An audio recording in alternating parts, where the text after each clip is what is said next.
शासन व्यवस्थाओं के अपने अलग अलग अधिकार क्षेत्र हैं, उल्लेख कीजिए।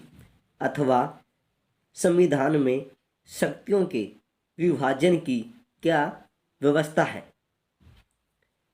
संविधान में स्पष्ट रूप से केंद्र और राज्य सरकारों के बीच विधायी अधिकारों को 3 हिस्सों में बांटा गया है।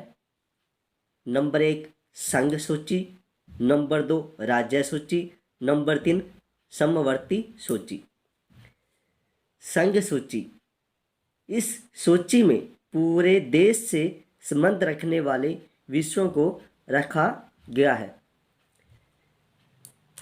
संघ सूची में जो पूरे देश के अधिकार होते हैं, पूरे देश पर अधिकार लागू होते हैं और पूरे देश के ऊपर जो विषय रखे गए हैं और उनके अधिकार हैं, उनके अनुरूप जो कानून बनाए जाएंगे, इन सब विषयों पर कानून बनाने का अधिकार केंद्र सरकार को है। जैसे विदेशी मामले जब हम दूसरे देशों से संबंध बनाते हैं, अधिकार होते हैं, उन सब पर केंद्र सरकार अपने निर्णय लेगी। प्रतिरक्षा, संचार, मुद्रा आदि ये सभी विषय वो विषय हैं जिन पर केंद्र सरकार को अधिकार प्राप्त है। राज्य सूची, इसमें राज्यों के महत्व के विषय रखे गए हैं। इन विषयों पर केवल राज्य सरकार कानून बना सकती है, जैसे पुलिस, व्यापार, वाणिज्य, कृषि और सिंचाई आदि। जिन विषयों पर केवल राज्य का अधिकार होता है, वही राज्य ही उन विषयों के ऊपर कानून बनाता है और अपनी नियम बनाता है और उनके अनुरूप ही उनको चलना पड़ता है। और यह विषय राज्य के अधिकार क्षेत्र में आते हैं।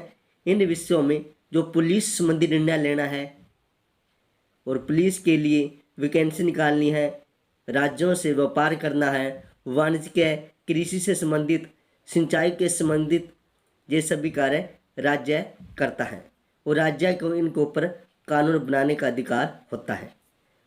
समवर्ती सूची, समवर्ती सूची वह सूची होती है जिन पर संघ सूची और राज्य सूची दोनों पर अलग अलग अधिकार क्षेत्र होते हैं, लेकिन समवर्ती सूची में केंद्र भी कानून बना सकता है और राज्य सरकारें भी कानून बना सकती हैं। इन विषयों पर कानून बनाने का अधिकार राज्य सरकार व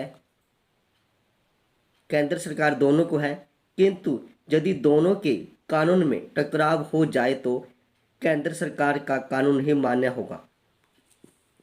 समवर्ती सूची में जो विषय आते हैं, उन विषयों पर राज्य सरकार और केंद्र सरकार मिलकर कानून बनाती है, लेकिन जब इन दोनों में टकराव हो जाता है तो केंद्र सरकार का कानून बनाने का जो निर्णय होता है वही मान्य होता है।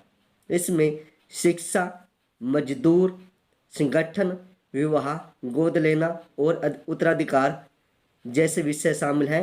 इन विषयों पर केंद्र सरकार और राज्य सरकार मिलकर कानून बनाते हैं।